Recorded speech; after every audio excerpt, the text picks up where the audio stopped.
I come home to find my husband Tim standing with his arms crossed, just like before. I told you not to leave the house without telling me first, he says.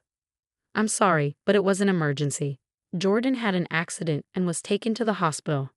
I don't care. You promised not to leave without telling me, he snaps. That's when something inside me breaks. My name is Andrea. I'm 27, a housewife, and I've been married to Tim for a year. We still feel like newlyweds, but lately there have been things bothering me. Tim is very jealous.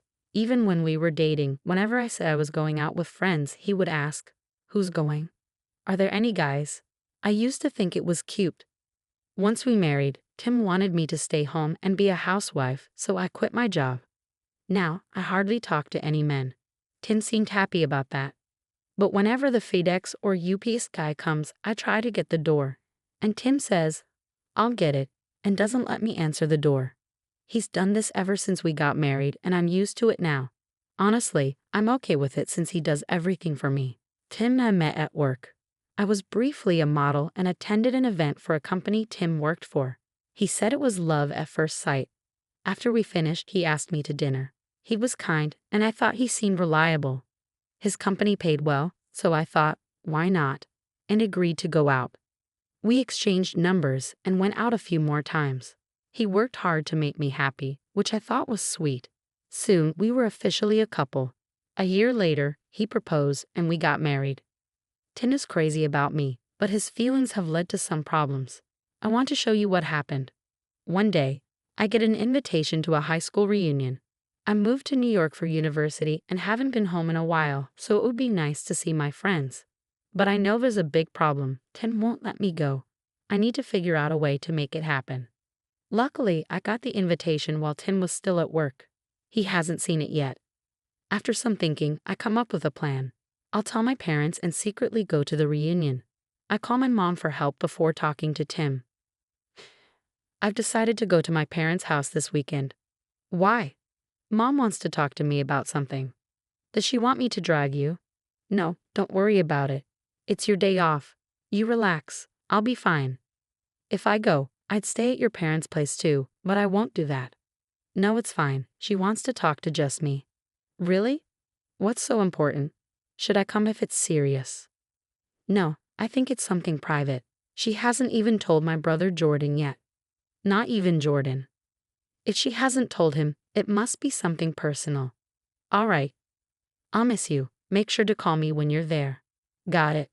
Perfect. I'll be able to go to the reunion without Tim knowing. That day, I head back to my hometown and go straight to my parents' house.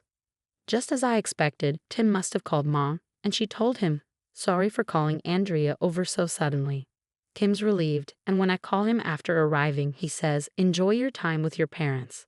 I thank my mom and head to the reunion in the clothes I sent over. The reunion is a blast. Some people have changed a lot since high school, while others look the same. Of course, life around them has changed. Some have kids, others have gotten divorced. Since I've been with Tim, I haven't seen my old friends, so they all surround me, asking questions. They're surprised to hear how Tim and I met, but the biggest shock is that I used to be a model. I laugh and say, "Yeah, I never told you, did I?" Some of the guys compliment me saying, "You look so beautiful." I can't believe it. We all have a great time. I wanted to go to the after party, but I don't want to be too late calling Tim, so I decide to head home. Once I'm back at my parents' house, I call Tim and say, "I'm staying here tonight and will drive back in the morning." "Okay, take care on the way back. Miss you," he says. I think I'll make it home without him finding out about the reunion. The next day, I drive for 3 hours and return home. I open the door and find Tim standing there, arms crossed and looking furious.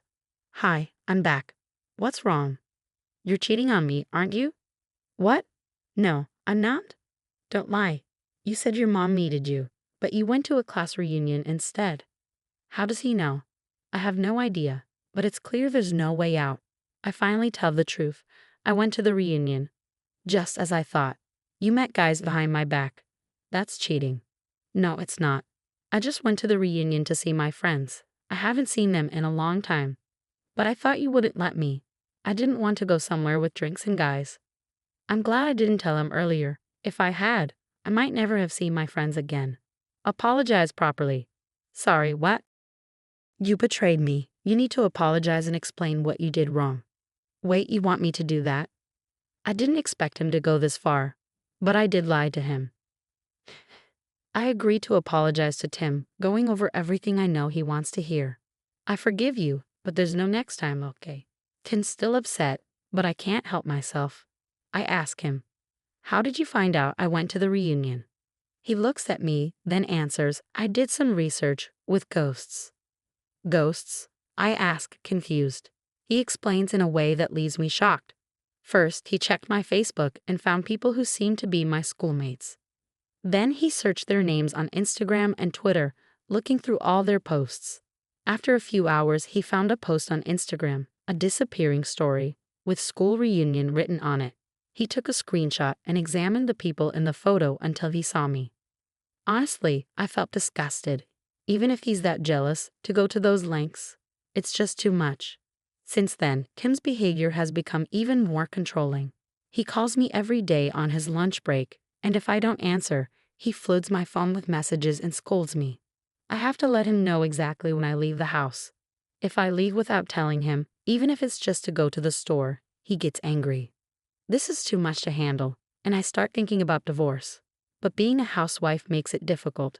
If I get divorced, I'm not sure how I would support myself, especially since Tim won't let me go out to look for a job. Plus, he makes a good living, and I enjoy a comfortable life because of him. That's another reason I'm hesitant to divorce him. Then, one day, I get a call from my mom. My brother Jordan has been in a car accident. Panicked, I rush to the hospital. Is he okay? Is he awake? I rush to his room and see him sitting up in bed. Hey, Andrea, you're here, Jordan says, looking surprisingly fine. What happened? I heard you were in an accident. Yeah, I was, but I'm okay, he laughs. Are you sure? You scared me half to death, I say, relieved. Jordan explains that another car had swerved into his lane, forcing him to slam into a guardrail. He hurt his hip but luckily had insurance for the car damage. Was it really that bad? I ask. Yeah, but I'll be fine. I'm stuck here for a month though, Jordan says cheerfully, trying to make light of it, even though he's lucky to be alive. I'm just so happy you're okay. I tell him, feeling a huge weight lift off my shoulders. I head back home later, still thinking about what happened. But I don't realize yet that I've made a huge mistake. When I get home, Tim's standing there with his arms crossed, just like before. I told you not to leave the house without telling me first, he says, glaring at me. I'm sorry, but it was an emergency. Jordan had an accident and was taken to the hospital. I don't care. You broke your promise and left without telling me, he says, his voice cold. That's when something inside me breaks. What do you mean you don't care? I can't take this anymore. Your brother almost died today. What are you talking about? Stop being so possessive.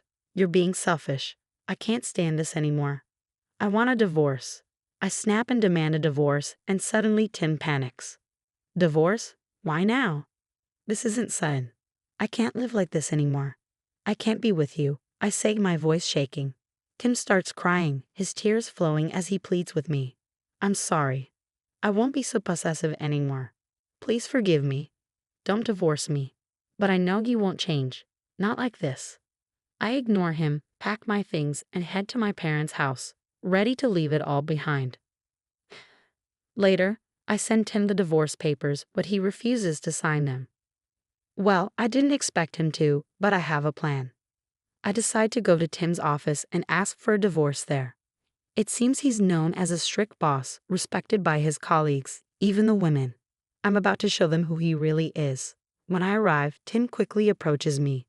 Thanks for coming, but maybe we should talk somewhere else, he says, trying to pull me aside. I ignore him and walk straight into his office. Hello, everyone. I'm sorry to interrupt, but could I have a moment of your time? I've asked him for a divorce, but he refuses to accept it. Everyone is staring at me now.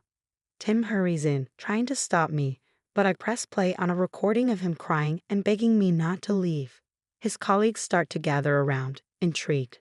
I go on to explain how Tim found out about me attending the class reunion, showing them the lengths he went to track me down. Everyone's reaction is a mix of shock and disgust. The female workers look at him like he's garbage. They all turn coldly toward Tim. Stop it. Why are you doing this? He pleads. It's because you won't accept the divorce. I shout. I'm not going to keep reporting to you about when I leave or come home, even if it's just to the supermarket.